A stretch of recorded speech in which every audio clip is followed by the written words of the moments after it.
Hello, boxing fans around the world. Thank you for joining me once again here on Talk and Fight for another episode of Boxing News Today. It's a big weekend in fight world. We finally see some heavyweight action and some titles on the line, courtesy of Oleksandr Usyk. Quick point of reference: they had their weigh-in.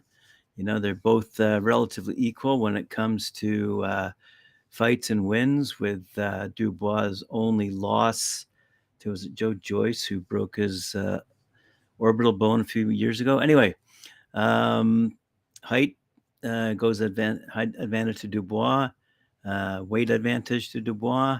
They both got a 76-inch reach. And Usyk, as you know, he's a southpaw, and Dubois orthodox stance. So let's take a look at what some of the pundits have to say about this fight. Tim Bradley predicts Daniel Dubois will crumble from the pressure by IBF, WBA, WBO heavyweight champ Oleksandr Usyk and wind up getting knocked out in the later rounds on Saturday night at the arena in Poland.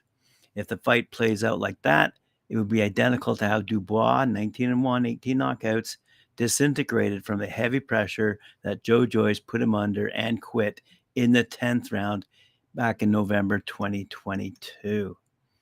Wow. So there's some opinions there. Jim Kalfa, writing for Boxing News 24, says Daniel Dubois says he views unbeaten Oleksandr Usyk as an old man, and he intends to rip his 3 heavyweight world titles away from him in Poland. Dubois, I just said, 19-1, 18 knockouts, already lost to a fighter that's equally as old as Usyk when he was beaten by Joe Joyce, who was 37. I didn't realize Joe Joyce was that old, actually. Yeah, and given how that fight ended with Dubois quitting on one knee, it's important that he not get too caught up on the age issue with his contest against Usyk. The outcome of Saturday night's fight could have much to do with the improvements that 25-year-old Dubois has made in his game since his tougher-than-expected fight against Kevin Lerena last December. Dubois and his trainer, Don Charles, have put in a lot of hard work tinkering with his fighting style and coming up with as good a game plan as they can to deal with the speed and movement from Usyk.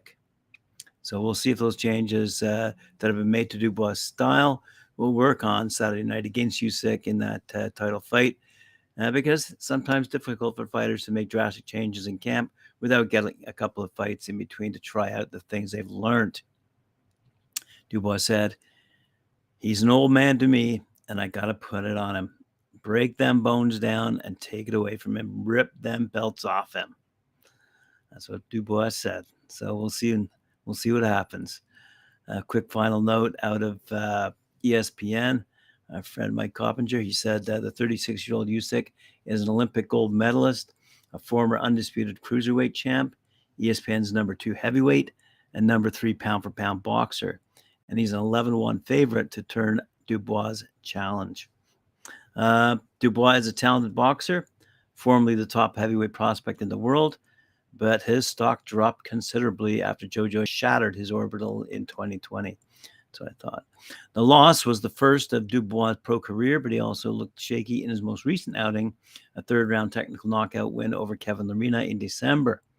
Dubois was floored 3 times in the opening round, but rallied to earn the win. Usyk, like Lerena, is a southpaw and former cruiserweight. That's where the similarities end. In just his second heavyweight fight, Usyk defeated Anthony Joshua to win 3 titles. Usyk outpointed Joshua in the rematch last year to move on to what he hoped was a meeting with Tyson Fury. So, if Usyk beats Dubois, what do you think we'll see?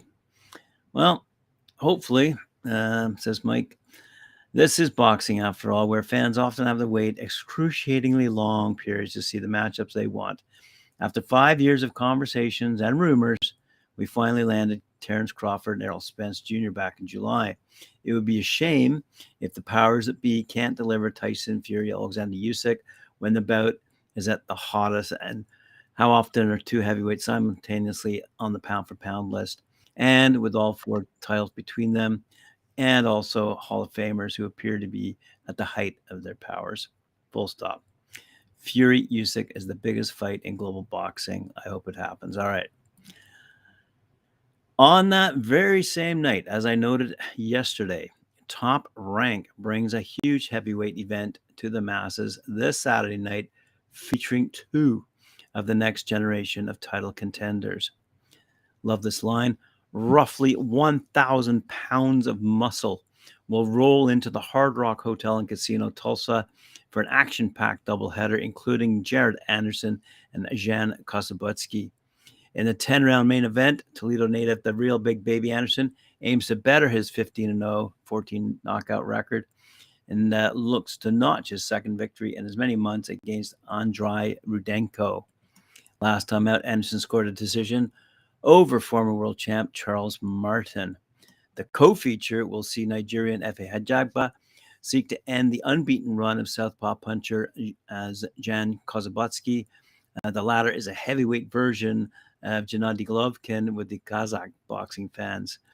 Four prominent participants join Muhammad Ali's grandson, Nico Ali Walsh, and Jeremiah Milton, another heavyweight, at the final media gathering the other day. It was easy to get back into things after my last fight, said Anderson. We never really stop.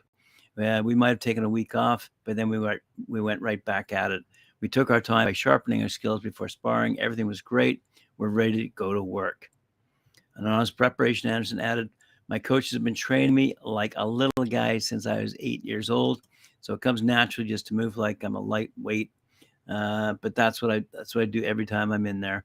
This Saturday, you'll see me sticking to my plan. I'll be using my jab, my speed. I'm always willing to do whatever I need to do to win. I'll continue being who I am because I am great. There you go, Jared Anderson. Another heavyweight fighting on the fringes out of Canada, Simon Kean is set to continue his bumpy ride back to full title contention when he fights October 11th at the Cabaret de Casino de Montreal. Kean, he's 23-1-0, 22 knockouts, is no stranger to the venue, marking his fourth consecutive bout at the same location. In the most recent outing back in March, he secured a victory over Eric Molina via technical knockout. The Quebec native was initially slated to face Italian boxer Guido Vignalo on August 19th at Centre Videotron in Quebec City, but that event, as we all know, was canceled due to an infection affecting Artur Beterbiev, one of the headline fighters. As anticipation builds for Kean's return, the identity of his upcoming opponent remains in question. The Grizzly remains focused and prepared for whatever challenge comes his way as he continues his journey in the world of top heavyweight boxing. Let's flip over to the women. Mikaela Mayer will move up to welterweight to target Natasha Jonas' title fight. She's top of my list, is the quote. Former unified champ Mikaela Mayer takes on Sylvia Bartow on the undercard of the Liam Smith versus Chris Eubank Jr. 2 match at the Manchester Arena on September 2nd. Mayer is on her way up to welterweight and gunning for Natasha Jonas and the IBF world title. Mikaela Mayer will return to the ring against, as I said, Sylvia Bartow as she continues to step up in weight. Mayer, a former WBO and IBF super featherweight world champ, is set to showcase her skills on the undercard of the rematch, as I said, between Liam Smith and Eubank Jr. It's taking place at the AO Arena in Manchester. Mayer moved up to 135 pounds for her last fight and will rise a division against Bartow at super lightweight. She plans for a further ascent to 147 pounds and is targeting Britain's IBF world champ Natasha Jonas by doing so. Mayer said, Natasha Jonas is top of my list because it's the most realistic, immediate fight for me. Hopefully we can get that fight done sometime in December or early January. That's where I want to go immediately after this fight. I'm not sticking around at 140. I'm going to 147 after this fight. I'd like to step right into the world title fight because that's where I believe I'm at. All right. Let's have a quick look at a result that comes out of California. We don't often see results out of California these days with the demise of Thompson Boxing, but it's good to see Roy Engelbrecht once again return to the sold-out hangar at the OC Fair and Events Center in Costa Mesa, California. This is Thursday night, just last night. Opening the show was Riverside's Nate Palencia. and he took on Oakland's Will Davis in a 4-round lightweight boxing match. These 130-pounders wanted to make a statement, and they sure did. With lots of inside action in the first round, there was more of the same in the second, with both fighters busting each other up. Davis was slightly busier in the third, which made the fight up for grabs. Going into the fourth, the fighters let it all hang out, with each one having their moments, and in the end, the decision went to Will Davis. Fight Club OC favorite Sonny Robledo. He's 8-0 from San Fernando Valley, taking on Mexican's gritty Aurelio Paracasio, 5-1. Their 6-round super lightweight contest promised action and truly delivered. With Robledo's frenetic style, he dropped Cosio in the middle of the first round. From there, some well-placed punches gave Robledo the second. It was more the same in the third, with both fighters exchanging at the final bell. In the fourth, the fighters seemed to take a small break, but in the fifth, Robledo landed more of his signature shots as he drew Cosio in. Moving into the sixth, Robledo continued to land the harder, more effective shots and brought him the decision. As well, undefeated Jordan Pantheon, 4-0 from Hawaii, went head-to-head with super veteran Todd Manuel from Louisiana. As this super welterweight bout was the co-headline, these warriors looked to whip up the crowd before the main event. Panton landed the harder punches and took the first round from the durable Manuel, who had his mouthpiece knocked out. Panton was all over him in the second, with Manuel unable to stop Panton's assault. Again, Manuel's mouthpiece was knocked out.